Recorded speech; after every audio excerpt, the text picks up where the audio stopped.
নেই লিটন, ফলে বিবেচনা করা হচ্ছে জাকের আলী অনিক আর মাহিদুল ইসলাম অঙ্কনকে। তবে লিটন না থাকায় এবার 6 আর 7 নম্বর পজিশন নিয়ে মধুর বিপাকে টাইগারদের টিম ম্যানেজমেন্ট। মিডল অর্ডারে কাকে ফেলে কাকে রাখা হবে এ নিয়েও প্রশ্নের অন্ত নেই। এদিকে ঘরে মাঠে জয়ের স্বাদ পুনরুদ্ধারের শক্তিশালী মিডল অর্ডারের কোনো বিকল্প নেই। তাই জিম্বাবুয়ের বিপক্ষে কেমন হবে বাংলাদেশের মিডল অর্ডার, এ নিয়ে বিস্তারিত জানবো রিপোর্ট। নিজেদের ডেরায় সবশেষ 3 টেস্ট সিরিজেই সাফল্যের মুখ দেখেনি বাংলাদেশ ক্রিকেট দল। এদিকে আর মাত্র 11 দিনের ব্যবধানেই পর্দা উঠতে যাচ্ছে বাংলাদেশ ও জিম্বাবুয়ের মধ্যকার 2 ম্যাচের টেস্ট সিরিজ। এবার জিম্বাবুয়ের বিপক্ষে ঘরের মাঠে সাফল্যের স্বাদ পেতে চায় বিসিবি। তাই কোনো রকম পরীক্ষা নিরীক্ষায় না গিয়ে শক্তিশালী স্কোয়াড ঘোষণা করেছে নির্বাচকরা।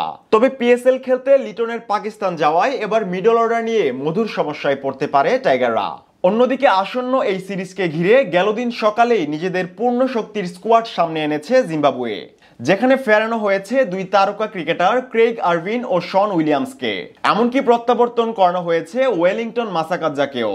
তাই 2 দলের পূর্ণ শক্তির দল নিয়ে হাড্ডাহাড্ডি এক লড়াই হতে যাচ্ছে, এটি বলার আর অপেক্ষাই রাখে না। এদিকে গেল দিনই পিএসএল এর নিজ দল করাচি কিংসের হয়ে আসর রাঙাতে পাকিস্তানের বিমান ধরেছে টেস্টে টাইগারদের মিডল অর্ডারের অন্যতম ভরসা লিটন কুমার দাস। ফলে তার জায়গায় স্কোয়াডে বিবেচনা করা হয়েছে জাকের আলী অনিক ও মাহিদুল ইসলাম অঙ্কনকে।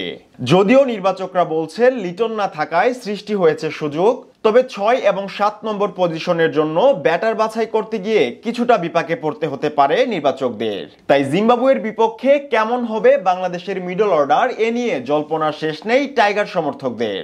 পূর্ণ শক্তির জিম্বাবুয়ের বিপক্ষে টাইগারদের মিডল অর্ডারে শক্তিশালী ভূমিকা রাখতে হবে দলের ব্যাটারদের।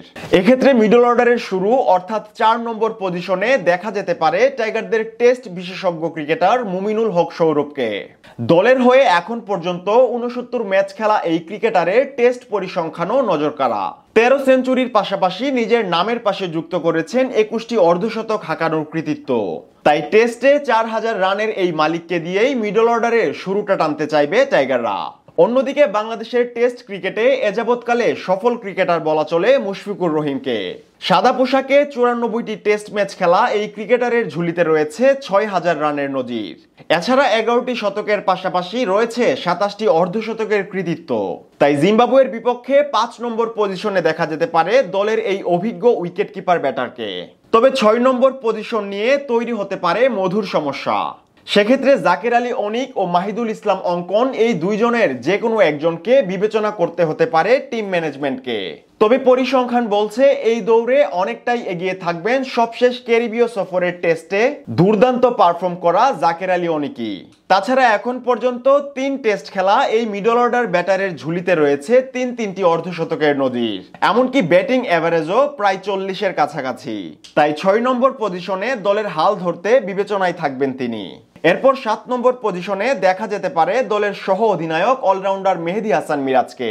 টেস্টে প্রায় 2000 রানের মাইলফলক ছুঁই করা এই অলরাউন্ডার উইকেটও শিকার করেছেন 190টি।